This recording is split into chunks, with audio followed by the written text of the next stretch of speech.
Selamat pagi anak-anak, salam sehat untuk kita semua. Semoga semua anak hari ini bisa belajar dengan baik. Pada kegiatan ini Ibu akan berikan dalam bentuk PowerPoint, jadi bukan bahas secara singkat. Nanti materi yang lebih lengkap untuk memperdalam materi kimia untuk struktur atom, silakan anak baca file yang sudah Ibu tampilkan atau kirim di Moodle. Begitu juga materinya bisa anak baca di buku LKS Kimia yang sudah anak miliki. Nah, adapun tujuan dari pembelajaran pada saat ini yaitu tentang perkembangan teori atom, ya, yaitu anak diharapkan nanti setelah mempelajari perkembangan teori atom dapat memahami bagaimana proses para ahli kimia bisa membuat suatu model atom. Kemudian nanti anak bisa menjelaskan fenomena alam seperti misalnya terjadinya petir, terjadinya guntur. Untuk dari struktur atom ini anak bisa menjelaskan. Baiklah, untuk persingkat waktu kita akan lanjutkan materinya, yaitu tentang struktur atom. Nah, Ibu awali ya pada materi tentang struktur atom. Ibu awali dengan membahas perkembangan model atom. Nah, anak, ada 5 model atom yang akan kita pelajari di kelas 10 ini. Yang pertama adalah model atom Dalton, kemudian dilanjutkan oleh model atom Thomson. Setelah itu model atom Rutherford. Nah, setelah Rutherford masuk ke model atom Bohr, dan yang terakhir adalah model atom modern. Ibu bahas satu persatu, yaitu model atom Dalton. Nah, sebelum Dalton memaparkan atau memberikan teori atomnya, ahli kimia yang pertama ya yang membahas tentang atom itu adalah Demokritus. Jadi Demokritus menyebutkan bahwa atom adalah bagian terkecil dari suatu materi yang tidak bisa dibagi-bagi lagi. Namun teori yang dikemukakan oleh Demokritus itu tanpa disertai adanya tindak lanjut atau penelitian. Jadi dianggap model atom yang dikemukakan oleh Demokritus itu sebatas wacana, ya, sebatas wacana saja, sehingga yang disebut sebagai model atom pertama itu adalah model atom Dalton. Nah, Dalton itu menyebutkan atom dia ibaratkan sebagai bola yang pejal. Yang maksud dengan bola pejal itu padat, ya, kecil padat. Nah, dia menganggap atom itu seperti bola yang pejal. Nah, dari eksperimen, dari percobaan yang dia lakukan, akhirnya dia menetapkan atau membuat teori model atomnya yang dikenal dengan nama model atom Dalton. Nah, yang pertama, menurut Dalton,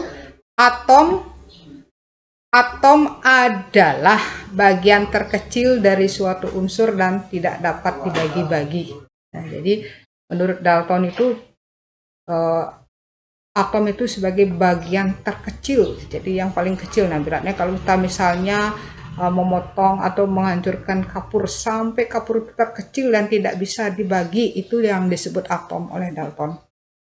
Nah, yang kedua, atom-atom unsur sejenis mempunyai sifat yang sama, meliputi volume, bentuk maupun masanya. Nah, yang dimaksud di sini misalnya seperti anak sudah mengetahui waktu di SMP ada unsur karbon, ada unsur hidrogen, ada oksigen. Nah, pada unsur yang sama, misalnya karbon, itu atom-atom yang ada di dalam unsur karbon itu akan memiliki volume, sifat, bentuk maupun masanya sama. Sebaliknya kalau atomnya berbeda, misalnya unsur karbon dengan unsur hidrogen, menurut Dalton disebutkan atom yang ada di unsur hidrogen dan unsur karbon itu berbeda baik volumenya, bentuknya maupun masanya. Ya, itu yang kedua. Yang ketiga, Dalam reaksi kimia terjadi penggabungan atau pemisahan atom. Nah, jadi di sini Dalton menyebutkan bahwa atom-atom itu bisa bergabung membentuk suatu senyawa, juga atom-atom itu dari suatu senyawa bisa terurai lagi. Ya, misalnya dalam pembentukan senyawa air yang rumusnya H2O. Nah, jadi air itu terdiri dari atom H dan atom O. Nah, yang keempat, atom dapat bergabung dengan atom lain untuk membentuk suatu molekul dengan angka perbandingan bulat dan sederhana. Nah, jadi dalam pembentukan suatu molekul itu menurut Dalton bahwa perbandingan unsur-unsur atau atom-atom yang membentuk molekul itu adalah tetap dan berbanding bulat. Jadi misalnya pada pembentukan molekul CO2. Jadi perbandingan C dan O dalam CO2-nya adalah selalu berbanding 1/2, jadi jumlah atom C-nya 1, O-nya 2. Ya, jadi nanti kalau dicari perbandingan masanya, dia akan dapatkan. Yaitu kita lanjutkan materi itu nanti di pelajaran berikutnya. Nah, lanjut. Setelah model atom Dalton, tentu saja modelnya ini mungkin ada kelemahannya, ada kelebihannya. Jadi ahli-ahli yang lain ingin mengetahui apa sih kelebihan Dalton, apa juga kekurangannya. Nah, dari kekurangannya itulah nanti para ahli yang lain dia melakukan percobaan atau penelitian. Ya, dilanjutkan oleh Dalton. Setelah atom Dalton muncullah atom Thomson. Nah, jadi Thomson di sini ingin membuktikan kebenaran daripada atom Dalton, ya. Di mana Dalton menyatakan atom tidak bisa dipecah, dibagi-bagi lagi.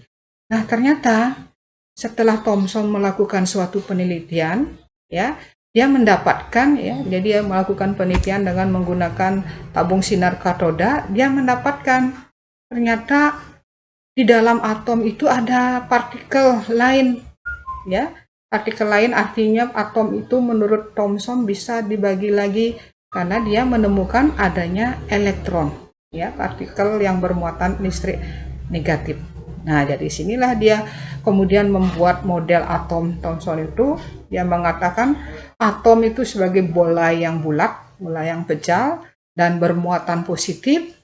Nah, elektron-elektronnya ada di dalam atau di permukaan bola. Jadi sering dikenal sebagai model atom roti kismis. Ya, model atom roti kismis.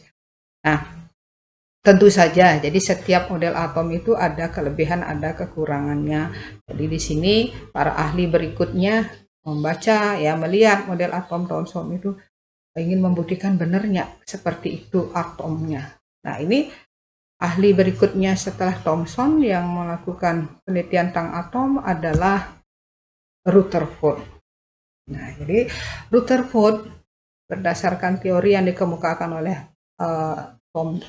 Thomson ingin membuktikan benar nggak posisi elektron di dalam atom seperti itu adanya, jadi tersebar begitu saja di permukaan bola. Nah, maka dia melakukan penelitian, yaitu dia menggunakan sinar alfa, ya, dari sinar yang dihasilkan oleh zat radioaktif yang bermuatan positif, yaitu sinar alfa itu ditembakkan ke lempeng tipis emas. Ya, dia menganggap lempeng tipis emas itu akan terdiri dari atom-atom. Nah, jadi dia lakukan penelitian seperti itu. Nah, dari penelitian atau eksperimen yang dilakukan oleh Rutherford, akhirnya dia mengambil kesimpulan, ya, bahwa posisi elektron tidak seperti yang disebutkan oleh Thomson. Melainkan dia menyebutkan bahwa atom itu terdiri dari inti atom, ya, sebagai pusat massa itu ada di dalam, ya, bermuatan positif, kemudian elektron-elektronnya beredar mengelilingi inti atom. Nah, jadi di sini dia menuliskan teori atomnya, Rutherford. Yang pertama, atom terdiri atas inti atom yang bermuatan positif dan dikelilingi oleh elektron-elektron yang bermuatan negatif, ya, seperti model tata surya. Dia nak tahu, ya, tata surya. Jadi inti atomnya itu diibaratkan sebagai matahari, sedangkan elektron-elektron yang beredar mengelilingnya itu dianggap sebagai planet-planet. Nah, yang kedua, secara keseluruhan atom bersifat netral. Kenapa disebut bersifat netral? Karena jumlah muatan positifnya sama dengan jumlah muatan negatif. Jadi dia berdasarkan hasil penelitiannya, dia menyimpulkan bahwa atom itu netral. Jadi jumlah elektron yang mengelilingi inti atom itu akan sama dengan jumlah proton yang ada di dalam inti atom. Yang ketiga, selama mengelilingi inti terbentuk gaya sentripetal pada elektron. Nah, dia menyebutkan seperti itu karena elektron bermuatan negatif, kemudian proton atau inti atom bermuatan positif. Nah, ini akan ada gaya selama dia mengelilingi inti itu akan terbentuk namanya gaya sentripetal. Yang keempat, semua proton terkumpul dalam inti atom sehingga inti atom bermuatan positif. Ya. Nah, itu juga dia menyimpulkan seperti itu ya dari hasil eksperimennya ya. Pada saat dia melakukan eksperimen menggunakan sinar alfa, ternyata ada sinar yang dipantulkan. Ya, mungkin sinar ini pas mengenai bagian padat dari intinya yang bermuatan positif. Karena sinar alfa bermuatan positif, positif dengan positif kan saling tolak menolak, jadi dipantulkan. Nah, dia menganggap intinya itu bermuatan positif. Yang kelima, sebagian besar volume atom merupakan ruang kosong. Nah, kenapa dia membuat pernyataan seperti itu? Karena pada saat dia melakukan penelitian, itu sinar alfa itu yang dilewatkan ke lempeng tipis emas itu banyak sinarnya diteruskan, jadi sinar positifnya diteruskan, itu artinya bahwa di dalam antara inti dengan elektron itu ada ruang yang kosong. Jadi kalau dia kena misalnya elektron maka dia diserap, kalau dia kena inti maka dia ditolak atau dipantulkan. Nah, ini diteruskan, itu artinya dia menganggap bahwa antara inti ya, jadi sebagian besar volume atom merupakan ruang kosong. Nah, itu model atom yang dikemukakan oleh Rutherford ya. Juga nanti kalian bisa melihat apa kelemahannya, apa kelebihannya Rutherford ini. Nah, setelah Rutherford muncullah jadi ahli berikutnya yang memperbaiki ya atau menambahkan atau menyempurnakan model atom Rutherford, yaitu Niels Bohr. Ya, jadi Niels Bohr ingin memperbaiki atau menyempurnakan model atom yang dikemukakan Rutherford. Jadi Rutherford dia tidak bisa menjelaskan kenapa selama elektron itu mengelilingi inti ya. Jadi karena ada muatan positif negatif, kenapa elektron tidak pernah jatuh ke inti. Ya, jadi tetap dia pada lintasannya. Nah, di sini Rutherford tidak mampu menjelaskan. Maka melalui percobaan eksperimen yang dilakukan Bohr akhirnya bisa menyempurnakan teori atom dari Rutherford. Nah, di mana dia akhirnya menyimpulkan bahwa yang pertama, elektron mengelilingi inti atom pada orbit tertentu. Ya, jadi dia menyebutkan sama juga dengan Rutherford, atom itu ada pusat masanya yaitu inti atom, kemudian elektron mengelilingi inti atom. Nah, di sini menurut Bohr, elektron yang mengelilingi inti atom itu berada pada orbit atau lintasan tertentu. Ya, yang kita nanti kenal dengan nama kulit-kulit elektron. Ya, jadi lintasan yang dekat dengan inti itu memiliki energi lebih rendah ya, semakin jauh dari inti energi lintasannya tingkat energinya lebih tinggi gitu. Yang kedua, selama elektron berada dalam lintasannya, jadi selama dia ada di kulit-kulit elektronnya, energi elektron itu dikatakan tetap oleh Bohr, jadi dia tidak akan berkurang atau bertambah ya, tidak akan berkurang atau bertambah. Nah, yang ketiga, elektron hanya dapat berpindah dari satu lintasan stasioner. Jadi satu lintasan stasioner itu maksudnya lintasan awalnya dia ya ke lintasan yang lainnya, yaitu bisa dengan cara menyerap atau melepas energi. Nah, maksudnya di sini misalnya kalau ada elektron pada kulit yang paling dekat dengan inti, ya, kulit yang paling dekat dengan inti akan mempunyai tingkat energi lebih rendah. Ingin pindah ke kulit yang lebih tinggi, nah, tentu posisinya akan elektron tersebut untuk bisa pindah ke tingkat energi yang lebih tinggi, dia harus memerlukan energi, ya, memerlukan energi. Jadi pada saat itu kalau dia ingin pindah, maka dia akan menyerap energi. Sebaliknya, kalau ada elektron yang ada di tingkat energi yang tinggi mau ke tingkat energi yang rendah, maka elektron ini akan memancarkan energi. Nah, disinilah terjadi memancarkan, menyerap energi itu apabila dia pindah orbit, ya. Kalau dia tetap dalam orbitnya, dia tidak akan pernah memancarkan energi atau menyerap energi. Yang keempat, lintasan stasioner elektron yang diperbolehkan memiliki momentum sudut kelipatan dari lambda per 2pi.